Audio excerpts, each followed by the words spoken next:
Just time gap అంతే, timing లో gap ఉండదు అని బ్రూస్లీ సినిమాలో మెగాస్టార్ చిరంజీవి చెప్పినట్లే చేస్తున్నారు.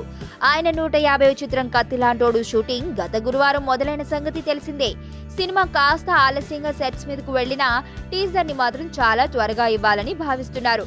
తన సినిమా కోసం 9 ఏళ్లుగా ఎదురు చూస్తున్న అభిమానుల కోసం ఈ నిర్ణయం తీసుకున్నారు. చిరు పుట్టినరోజు ఆగస్టు 22న కత్తిలాంటోడు తొలి టీజర్ ను విడుదల చేయాలని చిత్ర బృందం ప్లాన్ చేస్తుంది. కొణిదెల ప్రొడక్షన్, లైకా ప్రొడక్షన్ సంయుక్తంగా నిర్మిస్తున్న ఈ చిత్రాన్ని వివి వినాయక్ తెరకెక్కిస్తున్నారు.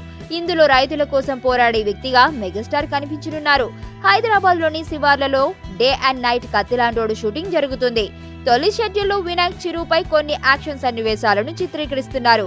ఓవైపు షూటింగ్ జరుగుతుండగానే మరోవైపు ఎడిటింగ్ ను వేగంగా చేస్తున్నారు. తొలి టీజర్ సినిమాపై అంచనాలను పెంచేదిగా ఉండాలని చిత్ర యూనిట్ శ్రమిస్తోంది.